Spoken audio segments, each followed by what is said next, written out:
ये कहानी है हवस की आग में तड़पती एक लड़की और एक शादीशुदा इंसान की। ये फिल्म शुरू में जितना मज़ेदार लगता है, अंत उतना ही भयावह और अनसुलझी पहेली की तरह लगता है। आइए बिना देरी किए शुरू करते हैं आज की वीडियो। मूवी की शुरुआत में हमें दिखाया जाता है कि रॉनी नाम का एक लड़का एना को तंग कर रहा होता है। दरअसल रॉनी एना को अपने साथ डेट पर ले जाना चाहता है, लेकिन एना को इसमें कोई दिलचस्पी नहीं होती, इसलिए वो मना कर देती है। लेकिन उसके मना करने के बावजूद रॉनी उसको छेड़ रहा था। तभी क्लास की एक नई स्टूडेंट जिसका नाम बेथ है, वो वहाँ आती है और किताबों से रॉनी की धुलाई करने लगती है। बेथ क्लास में सबसे हटकर अकेले ही रहा करती थी। तब एना उससे दोस्ती कर लेती है और दोनों बहुत अच्छे दोस्त भी बन जाते हैं। क्लास खत्म होने के बाद एना बेथ को अपने फादर के बर्थडे पर आने के लिए इनवाइट करती है। रात को डिनर करते समय एना अपने पेरेंट्स से बेथ को बर्थडे पर बुलाने की बात करती है और उसके पेरेंट इसके लिए मान जाते हैं। एना की माँ का नाम लूसी और पापा का नाम कॉमरेडो है। कुछ दिनों के लिए एना की मेड नैनी भी छुट्टियां मनाने के लिए अपने घर चली जाती है। रात में जब एना के पिता अपना मेल चेक कर रहे होते हैं, तब अचानक एक लड़की की न्यूड फोटो लैपटॉप की स्क्रीन पर आ जाते हैं। इससे पहले कि लूसी उसे देख पाती, कॉमरेड तुरंत लैपटॉप को बंद कर देता है और अपनी लूसी को बातों में फुसलाकर उनके साथ सेक्स करने में लग जाता है। अगले दिन कॉमरेडो जब अपने ऑफिस में होता है, तब उसकी सेक्रेटरी केरन उसके पास आती है। दरअसल पिछली रात केरन ने ही अपनी न्यूड फोटो कॉमरेड को मेल करी थी। इस वजह से कॉमरेड उसे खूब डांटता है और यहाँ से फिल्म फ्लैशबैक में जाती है, जब कॉमरेडो और लूसी के बीच का रिश्ता नाजुक दौर से गुजर रहा था। उन दिनों कॉमरेडो अपना ज़्यादातर समय अपने ऑफिस के केबिन में ही बैठकर बिताया करता था। एक दिन कैरन उसके पास आती है और उसके सामने अपना अंग प्रदर्शन करके कॉमरेडो को बहलाने लगती है। कॉमरेडो उनसे इतना इम्प्रेस होता है कि वो दोनों ऑफिस के टेबल पर ही मजे करने लग जाते हैं। अब प्रेजेंट डे में हम कॉमरेडो को ऑफिस के काम में फंसे हुए देखते हैं। वो इतना उलझा हुआ था कि देर रात होने के बावजूद भी उसे अपने घर जाने का मौका नहीं मिल पा रहा था। उसी वक्त कैरन उसके पास आती है। कैरन दरअसल कॉमरेडो से प्यार करने लगी थी, लेकिन कॉमरेडो के लिए उन दोनों के बीच जो हुआ वो सिर्फ एक मस्ती था। कॉमरेडो उससे कहता है कि हमारे बीच में जो कुछ भी हुआ उसे तुम भूल जाओ, मेरी भी फैमिली है और तुम्हारी भी। लेकिन कैरन कहती है कि मैं अपने पति से प्यार नहीं करती।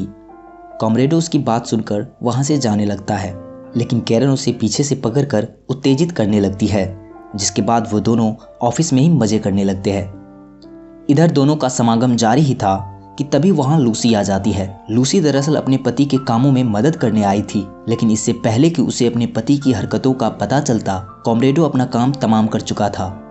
कॉमरेडो अपनी वाइफ को लेकर वहाँ से चला जाता है। इसके जाने के बाद हम कैरन को देखते हैं, जो कि वहीं ऑफिस के केबिन में छुपी हुई थी। इसका मतलब कॉमरेड ने लूसी को आते हुए देख लिया था। फाइनली कॉमरेड के बर्थडे का दिन आता है, जहाँ पे कई सारे गेस्ट के साथ कैरन भी आई हुई थी। कैरन कॉमरेड से चिपकने की कोशिश कर रही थी, लेकिन कॉमरेडो उससे दूरी बनाए हुए था, क्योंकि वो नहीं चाहता था कि उसके अफेयर के बारे में उसकी वाइफ को पता चले और उसकी फैमिली में झंझट पैदा हो जाए। इधर बेथ भी पार्टी में आती है और आते ही नैना के पेरेंट के साथ बैठ जाती है। बेथ को कॉमरेड काफ़ी अट्रैक्टिव लगता है।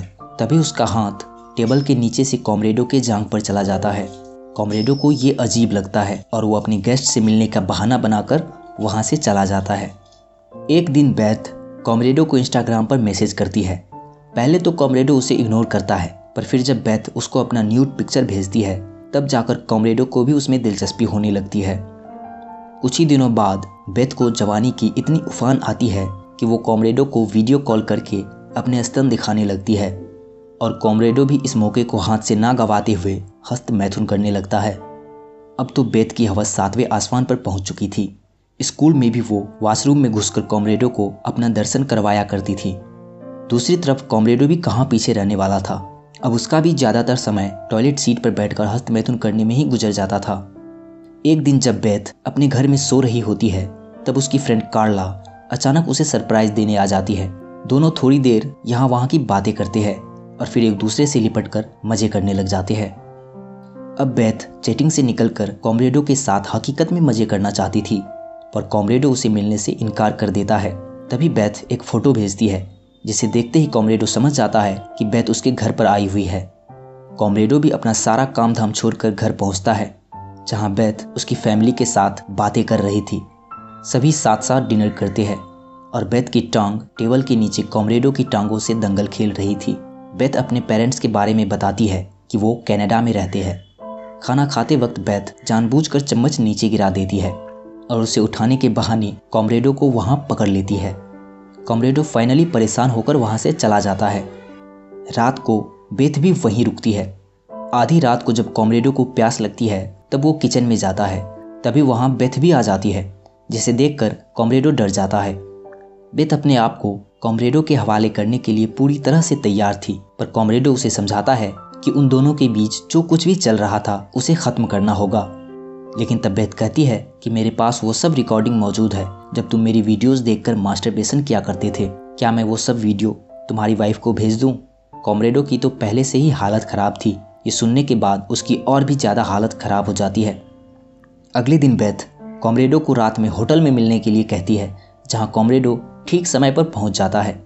दोनों पहले होटल में ड्रिंक्स लेते हैं और फिर बेथ कॉमरेडो को अपनी तरफ आकर्षित करने लग जाती है। कॉमरेडो भी खुद पर कंट्रोल नहीं रख पाता और फिर उन दोनों के बीच रंगरेली शुरू हो जाती है। अब तो दोनों को जब भी मौका मिलता दोनों एक दूसरे के साथ खूब मज़े से अंतरंग किया करते थे, यहाँ तक कि कार में भी। एक दिन बेथ कॉमरेडो को अपने होटल में बुलाती है, जहाँ उनकी फ्रेंड कार्ला भी आई हुई थी। दोनों थ्रीसम परफॉर्म करते हैं और उसी दौरान बेथ कॉमरेडो के गले में चाकू मार मार कर उनकी हत्या कर देती है। साथ ही साथ उसने अपनी फ्रेंड कार्ला को भी जहर देकर मार डाला ताकि उसके खिलाफ कोई सबूत ना रह जाए। दरअसल बेथ ने कॉमरेडो को इसलिए मारा क्योंकि उसे कॉमरेडो में अपना पापा नजर आता था, जिसने बचपन में उनका रेप किया था। साथ ही साथ बेथ ने कॉमरेडो के लैपटॉप से सारी हिस्ट्री और डेटा डिलीट कर दिया और इसी एक राज के साथ यह फिल्म यहीं ख़त्म हो जाती है। उम्मीद है आपको ये वीडियो पसंद आई होगी। इन्हें लाइक कर हमारे चैनल को सब्सक्राइब जरूर करें। धन्यवाद।